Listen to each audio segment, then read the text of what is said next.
Student question करेंगे admission का। A and B partners हैं, उनकी रेशियो 5:3 है। उन्होंने एडमिट किया सी को 1/4 के लिए। वो इक्वली लेगा ए और बी से। ए और बी इक्वली दे रहे हैं, उसे 1/4 जो दे रहे हैं ए और बी दे रहे हैं, आधा आधा करके दे रहे हैं। तो इसमें सेक्रीफाई रेशियो निकालने की आपको जरूरत नहीं है, क्योंकि ए और बी सेक्रीफाइस कैसे करें इक्वली, तो सेक्रीफाई रेशियो 1:1 होगी। बैलेंस शीट गिवन है, ए की कैपिटल गिवन है, बी की कैपिटल गिवन है। वर्कमैन कंपनसेशन रिजर्व दे रखा है 4000। वर्कमैन कंपनसेशन रिजर्व को डिस्ट्रीब्यूट कर देते हैं और पार्टनर्स में ओल्ड रेशियो में। क्रेडिटर गिवन है, प्रोविडेंट फंड गिवन है। ये फंड वर्ल्ड दे रखा है प्रोविडेंट फंड, लेकिन ये लायबिलिटीज़ है, आप इसको रिजर्व मान के या फंड मान के डिस्ट्रीब्यूट नहीं करोगे, ये आपकी लायबिलिटीज़ है। ठीक है, रिजर्व तो डिस्ट्रीब्यूट होगा, अगर कुछ नहीं कहा रखा होगा तो ओल्ड पार्टनर्स में ओल्ड रेशियो में डिस्ट्रीब्यूट होगा, लेकिन प्रोविडेंट फंड से कंफ्यूज मत होना, ये लायबिलिटीज़ है, इसको आप डिस्ट्रीब्यूट नहीं करोगे। मशीनरी दी हुई है, सेट साइड में फर्नीचर है, स्टॉक है, डेटर्स है, बैंक है। बैंक अकाउंट दे रखा है, इसीलिए जो एंट्री बनेगी वो बैंक के अकॉर्डिंग ही बनेगी, जो भी पार्टनर कुछ भी लेकर आता है। तो इस क्वेश्चन में गिवन है कि terms of the C admission हुआ, सी एडमिट हुआ है, सी की टर्म्स ऑफ एडमिशन है, she will bring 30,000 as a share of capital and goodwill. 30,000 रुपये लाएगा अपने कैपिटल और गुडविल के लिए। ठीक है, इसका मतलब इसी में क्या होगी, उसकी कैपिटल भी इंक्लूड है, इसकी गुडविल भी इंक्लूड है। अब हमें नहीं पता इस 30,000 में कैपिटल कितनी है, गुडविल कितनी है, तो आगे क्वेश्चन में इन्फॉर्मेशन दी होगी, इसके अकॉर्डिंग हम चेक कर लेंगे। गुडविल ऑफ द आगे दे रखी है, goodwill of the firm is valued at 3 year purchase of the average super profit of the last 4 year. Goodwill calculate करनी है एवरेज प्रॉफिट से, 4 साल के जो प्रॉफिट लोगे आप उसको डिवाइड बाय 4 करोगे, एवरेज आ जाएगा, उसको आप 3 से मल्टीप्लाई करोगे तो पूरी फर्म की गुडविल आ जाएगी। ठीक है, लेकिन हमें पूरी फर्म की गुडविल नहीं चाहिए, हमें किसी चाहिए सी की चाहिए। तो सी का शेयर यहाँ कितना था, सी का शेयर था 1/4, तो पूरी फर्म की गुडविल निकाल लेंगे। ठीक है, उसके लिए क्वेश्चन में दे रखा है लास्ट ईयर के जो प्रॉफिट्स हैं वो 20,000 एवरेज निकाल के कैलकुलेट करके दिया हुआ है, 20,000 है। While the normal profit can be earn with the capital employed at 12,000। और कितने हैं नॉर्मल प्रॉफिट, कितने हैं 12,000। ठीक है, सब 12,000 कमाते हैं, लेकिन ये फर्म कितना कमा रही है 20,000, तो सुपर प्रॉफिट मेथड यूज होगा। ठीक है, तो एवरेज प्रॉफिट गुडविल निकालने से, ऊपर प्रॉफिट निकालने का फार्मूला एवरेज प्रॉफिट माइनस में नॉर्मल प्रॉफिट। एवरेज प्रॉफिट में से आप नॉर्मल प्रॉफिट लेस कर दोगे, 8,000 आ गया। सुपर प्रॉफिट मेथड है, इसीलिए नंबर ऑफ ईयर 3 दे रखे थे, तो 3 से मल्टीप्लाई कर दो, पूरी फर्म की गुडविल आ गई 24,000।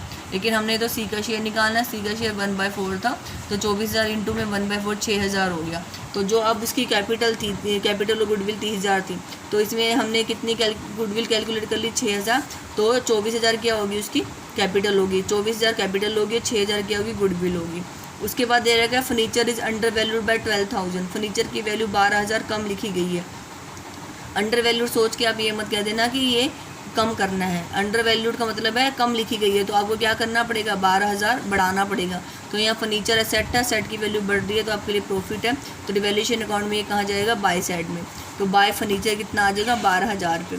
Value of the stock is reduce to 13,000, वो कहता है कि 13,000 तक कम करनी है, तो कंपेयर कर लेंगे स्टॉक कितना दे रखा है, स्टॉक दिया हुआ को 15,000, नई वैल्यू कितनी है 13,000, तो 2,000 कम हो रहा है, सेट कम हो रही है, तो फर्म के लिए लॉस है, 2 सेट में जाएगा, 2 स्टॉक 2,000 आ जाएगा।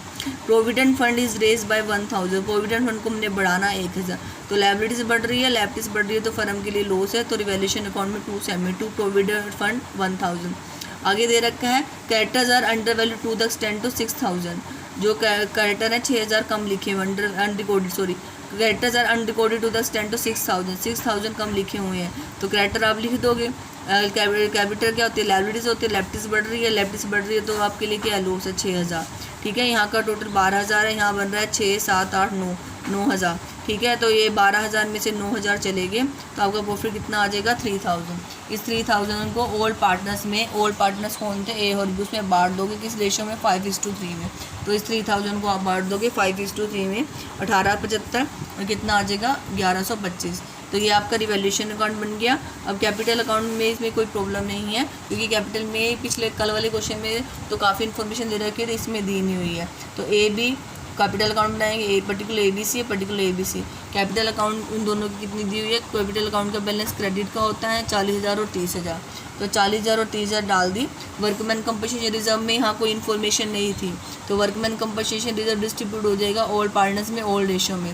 लायबिलिटीज़ है तो ये सारी कहाँ लिखी जाएगी, क्रेडिट साइड में लिखी जाएगी। बाय वर्कमैन कंपनसेशन रिजर्व बढ़ जाएगा 3:2 में ओल्ड पार्टनर्स की ओल्ड रेशियो में, तो ए में 2500 आ जाएगा और बी में कितना आ जाएगा 1500 आ जाएगा। ठीक है। उसके बाद ने जो प्रॉफिट था उसका रिवैल्यूएशन अकाउंट का वो बांट दिया था हमने यहाँ से, तो 1875 और 1125 आ जाएगा। नया पार्टनर 30,000 ला रहा था, उसमें से हमने कैलकुलेट कर लिया था 24,000 उसकी कैपिटल है और 6,000 क्या है, गुडविल है। ठीक है, ला रहा है तो प्रीमियम फॉर गुडविल से एंट्री होगी।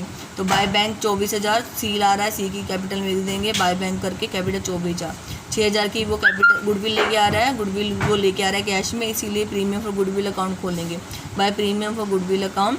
ठीक है, 6,000 को डिस्ट्रीब्यूट कर देंगे सेक्रीफाई रेशियो में, तो यहाँ गिवन था वो इक्वली ले रहा है, तो 1:1 होगी, 6,000 का डिस्ट्रीब्यूट कर दोगे 1:1 में। इसके बाद आप इस सबका टोटल करोगे, यहाँ कुछ भी नहीं है, तो ये इसकी सारी क्या हो जाएगी, कैरी डाउन हो जाएगा।